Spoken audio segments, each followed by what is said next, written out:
Pocorino parlors, had turned off the lights and killed the music and folded up the gaudy glamour. With the departure of the Marks, the carnies had gone to their travel trailers, which were parked in a large meadow south of the Midway.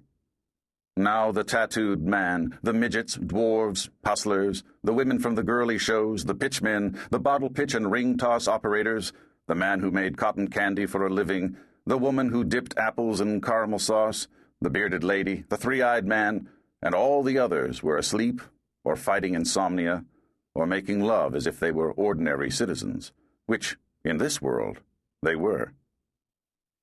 A three-quarter moon, sliding down one side of the sky, was still high enough to shed a pale, wintry glow that seemed anachronistic in the hot, humid graveyard hours of an August night in Pennsylvania.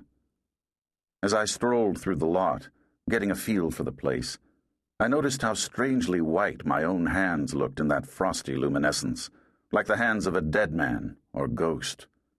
That was when I first perceived the lurking presence of death among the rides and hanky-panks, and sensed dimly that the carnival would be the site of murder and much blood. Overhead, lines of plastic pennants hung limp in the muggy air. They were bright triangles when touched by sunshine or splashed in the dazzling glow of 10,000 carnival lights, but were bled of color now, so they seemed like scores of sleeping bats suspended above the sawdust-carpeted concourse. As I passed by the silent carousel, a frozen stampede was halted in mid-gallop. Black stallions, white mares, pintos, palominos, mustangs, charging forward without proceeding, as if the river of time had parted around them. Like a thin spray of metallic paint, traces of moonlight adhered to the brass poles that transfixed the horses, but in that eerie radiance, the brass was silver and cold.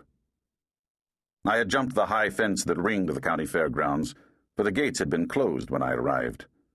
Now I felt vaguely guilty, a thief in search of booty, which was odd, for I was no thief, and harbored no criminal intentions toward anyone in the carnival.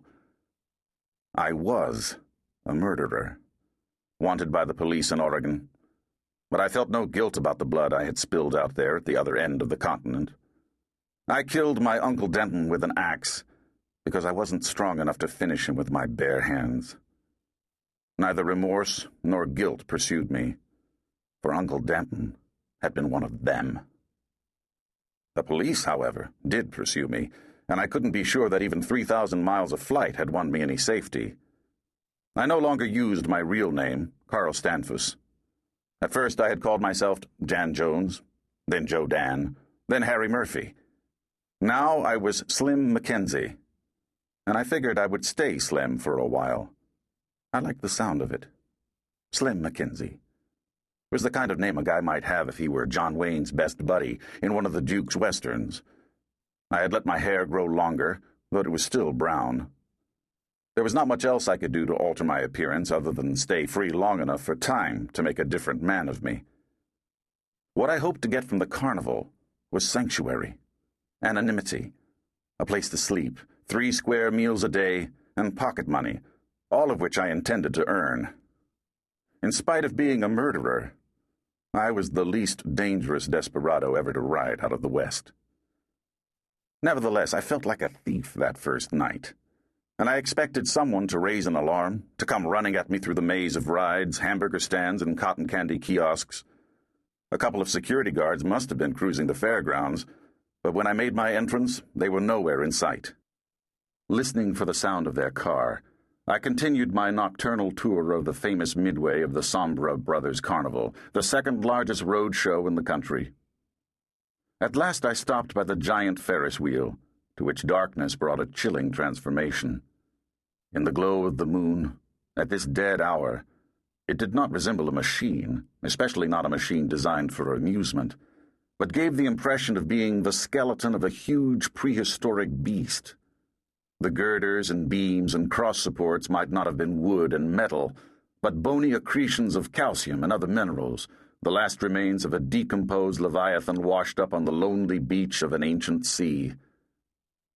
Standing in the complex pattern of moon shadows cast by that imagined Paleolithic fossil, I peered up at the black 2-seat basket.